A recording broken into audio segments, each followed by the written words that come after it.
नमस्कार। आज इस सेक्शन में इस क्वेश्चंस में हमने अलजेब्रा का क्वेश्चंस लिया हुआ है और ये क्वेश्चंस भी बड़ा इम्पोर्टेंट है अलजेब्रा के व्यू से भी और कॉम्पिटिटिव एग्ज़ाम्स के व्यू से भी।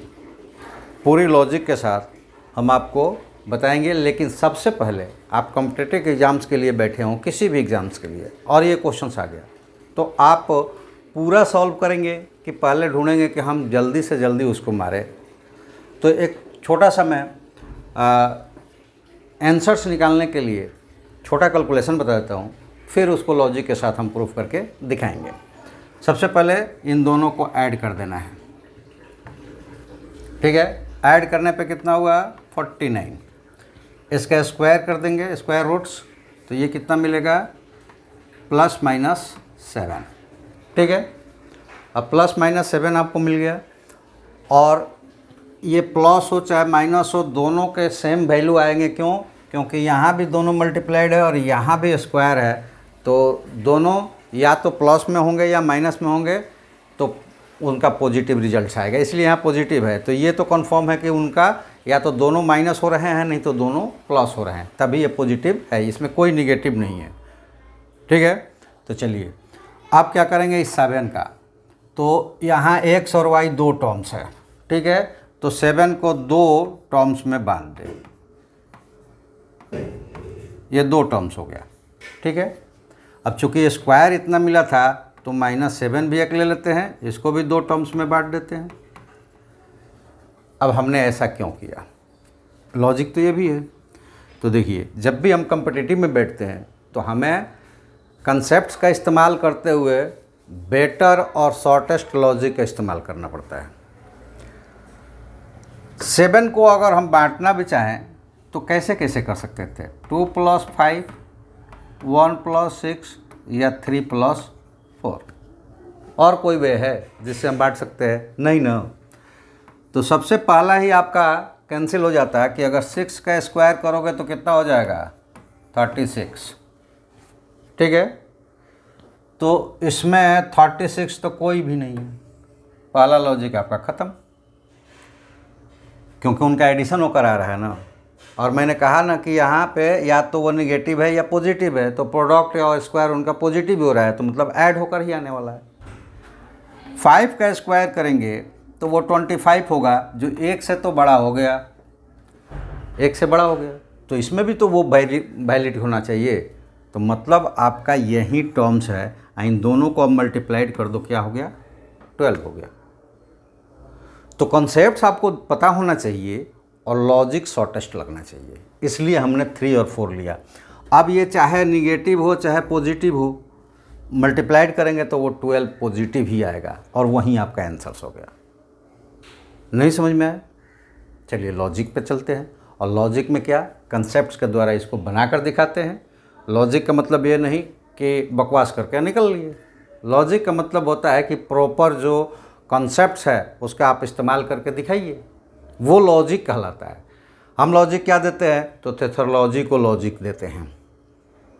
किसी एक पार्टिकुलर क्वेश्चंस के लिए हम कोई लॉजिक खुद से बनाते हैं और उसको कहते हैं कि हम लॉजिक देंगे इसका, और एक का लॉजिक देकर चले गए और उस टाइप के जो भी आएगा क्वेश्चंस, उसका लॉजिक उसमें फिट ही नहीं बैठेगा, क्योंकि आपने कंसेप्ट से लॉजिक दिया नहीं है।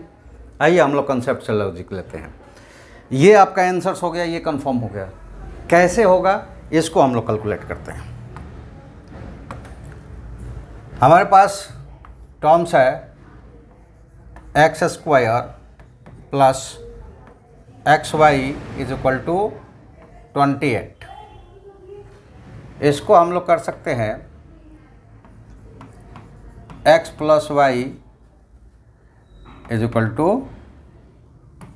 28, और दूसरा है y² + xy = 21, और इसको हम लोग कर सकते हैं x + y = 21।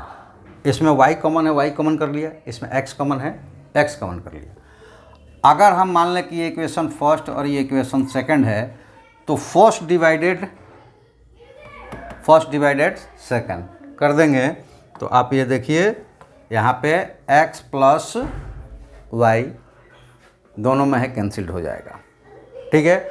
और यहाँ पे क्वेश्चंस में दिया गया है, तो क्वेश्चंस में ये नहीं दिया गया है कि ये एक्स वाई के किस तरह का है, ठीक है।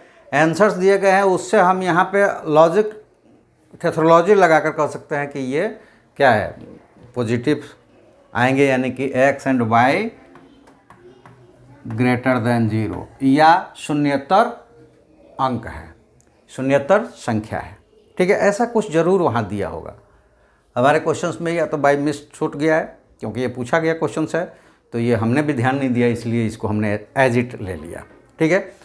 अगर ये इसमें से कोई 0 हो जाएगा तो ये 0 ही होता, ठीक है।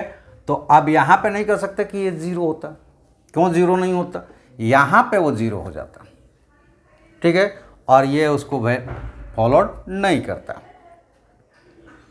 ठीक है। चलिए, तो यहाँ पे अगर नहीं भी लिखा है तो हम एक लॉजिक दे सकते हैं कि यहाँ पे y मल्टीप्लाइड है, यहाँ पे x मल्टीप्लाइड है, तो इन दोनों में से कोई 0 नहीं है, क्योंकि ये 0 हो जाएगा तो फिर सबको 0 कर देगा। लेकिन ऐसा कंडीशन इसमें नहीं आया, इसलिए ये क्या है, शून्यतर संख्या है, यानी कि नॉन जीरोज इंटीजर्स है। अब ये कट गया, नॉन जीरोज है तो उनका समेशन कट सकता है, अगर वो यहाँ भी कट सकता है, 7 से ये 4 बार में और ये 3 बार में।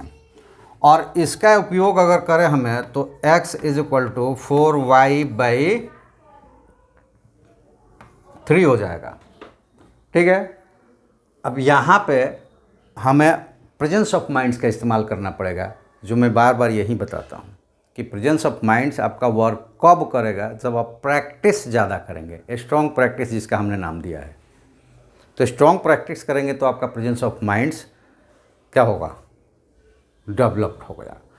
तो यहाँ पे हमें वो चीज़ें मिल जाएगी, जैसे कि यहाँ पे x है, यहाँ पे y है, हम कंप्लीट करें इसको और कैलकुलेट कर पाए तो हम क्या करते हैं, y से हम इसको मल्टीप्लाइड कर देते हैं। तो ये हमारा अब टर्म्स हो गया xy is equal to 4y² / 3, और इनमें से कोई हमें लेना है। तो ये देखिए यहाँ पे आपने x और यहाँ पे y² + xy is equal to 21 था, इसको प्राप्त करने के लिए हम यहाँ y² ऐड कर देते हैं, तो इधर भी y² ऐड कर देते हैं। इसको लॉजिक कहते हैं, क्योंकि ये कंसेप्ट है कि दो इक्वल क्वांटिटीज़ है, उसमें कोई भी क्वांटिटी ऐड, सब्ट्रैक्ट या डिवाइड करने के बावजूद वो सेम रहेगा 0 को छोड़कर, ठीक है। 0 से अगर डिवाइड कर देंगे तो वो अनडिफाइंड हो जाएगा, और 0 से मल्टीप्लाइड कर देंगे तो टोटल टर्म्स 0 हो जाएगा। तो 0 को छोड़कर कोई भी टर्म्स इसमें ऐड या सब्ट्रैक्ट करने पे वैल्यूज़ अनचेंज रहेगा। और यहाँ पे हम लोग साबित कर चुके हैं कि x और y क्या है, शून्यतर संख्या, यानी कि नॉन जीरो इंटीजर्स है, या फिर वहाँ दिया भी रहेगा, दिया रहेगा तो और ज़्यादा बेटर है। चलिए, अब यहाँ देखिए कि y² + xy is equal to कितना है, 21। तो ये पूरा टर्म्स कितना हो गया, 21, ठीक है। इनको ऐड करेंगे तो ये क्या मिल जाएगा, 4 और 3 7y² that is equal to 3/3 is equal to 21। 7 से ये कैंसिल हो जाएगा 3, तो मिलेगा y² इज इक्वल टू 9, और यहाँ से मिल जाएगा y is equal to ±3, y ±3 हो गया, ठीक है। अब y या तो 3 होगा या फिर y इज इक्वल टू -3 होगा। और ऐसी कंडीशन में किसी में भी रख के आप सॉल्व करोगे तो आपको मिलेगा कि y जब 3 होगा तो x इज इक्वल टू 4 हो जाएगा, और y जब -3 होगा x इज इक्वल टू -3 हो जाएगा। आप कैलकुलेट करके देख लीजिए, किसी में भी y की वैल्यू रखिए, चाहे इसमें चाहे इसमें, x इज इक्वल टू +4 आएगा या फिर यहाँ पे 3 लिख दिया, -4 आएगा। अब कोई कंडीशन से यही वैलिड होगा कि या तो y इज इक्वल टू 3 तो x इज इक्वल टू 4, और y इज इक्वल टू -3 तो x इज इक्वल टू -4। और दोनों ही कंडीशंस में अगर प्रोडक्ट करते हैं तो ये हमें 12 ही मिलेगा। ठीक है, अगर थोड़ी सी शंका बच गई हो तो हम इसको पुट करके देख लेते हैं। देखिए y अगर 3 रखा गया है यहाँ इस कंडीशंस में, तो ये 3 और इंटू 4 और 4 स्क्वायर कितना हो जाएगा 16 प्लस 12 28।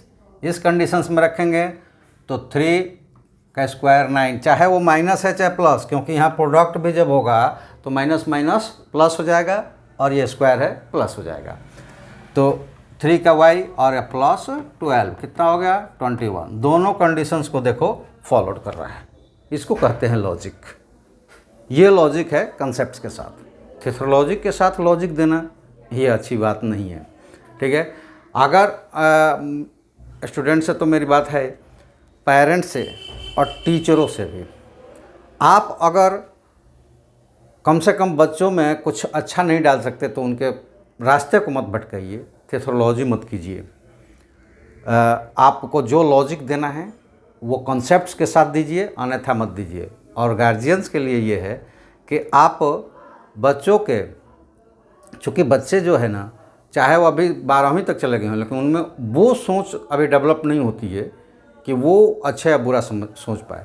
तो आप ज़रूर उसके मंथली, वीकली या हाफ मंथलीज आप ज़रूर महीने में 1 बार 2 बार या 3 बार जैसे समय मिले आप खुद से चेक कर पाते हैं तो कीजिए, अन्यथा उसके टीचर से ज़रूर संपर्क करके उसके बारे में जानकारी लीजिए, क्योंकि वो किसी भी टीचर के बहकावे में आ सकता है, क्योंकि उसको लगता है कि हम एक लाइन्स में क्वेश्चंस का आंसर टिक करना सीख जाएंगे तो हम कोई भी कंपटीशन निकाल लेंगे। ऐसा नहीं है, इस पे आपको ध्यान देना पड़ेगा। तो पेरेंट्स भी को भी हमारा ये संदेश है, बच्चे जो है वो तो ध्यान से सुने, जो आपको बेटर कंडीशंस में ला सकता है, आपके रास्ते को नहीं भटका सकता, उसके साथ ही जुड़े, और बाकी जो इंटरटेनिंग वीडियोज़ है उससे थोड़ा दूर रहें। चलिए, तो आपने ये देखा लॉजिक के साथ अपना आंसर्स। मैं आशा करता हूँ कि आप समझ गए होंगे, नहीं समझे होंगे तो प्लेटफॉर्म खुला हुआ है, आप अपने क्वेश्चन हम तक पहुँचाइए, और जिस तरह की आपको उसमें प्रॉब्लम्स आ रही है अगर आपने मेंशन कर दिया तो उसी पे उसके पूर्ण लॉजिक के साथ, उसके पूर्ण कंसेप्ट के साथ आपको हम समझाएंगे। अन्यथा की स्थिति में अगर बिल्कुल ही वो नहीं समझ में आ रहा है, आप हमारे तक पहुंचाइए उस क्वेश्चंस को, हम बताएंगे कि इसमें क्या शॉर्ट कैलकुलेशन था और शॉर्ट कैलकुलेशन के पीछे छुपी हुई कौन सी कंसेप्ट थी। तो चलिए, वीडियो को अगर सब्सक्राइब नहीं किए हैं तो सब्सक्राइब कर दीजिए, और ज़्यादा बेटर होगा कि आप अपने ग्रुप्स में भी शेयर करके उनसे भी सब्सक्राइब करवाइए, ताकि आपके जितनी भी समस्याएं हैं वो, जितनी आपकी संख्या बढ़ेगी, आपकी संख्या मतलब इस चैनल्स पे जितनी संख्या बढ़ेगी उतनी ज़्यादा क्वेश्चंस आएंगे, उतनी ज़्यादा प्रॉब्लम्स क्रिएट होगा, और उसका हम समाधान करेंगे तो हमको खुशी मिलेगी और आपका ज्ञान बढ़ेगा। तो चलिए, हम लोग यहीं पे रुकते हैं, फिर अगले वीडियो में हम आपसे फिर अगले लॉजिक्स के साथ, यानी फुल कंसेप्ट के साथ, अगले क्वेश्चंस के साथ मिलेंगे। तब तक के लिए थैंक यू, जय हिंद।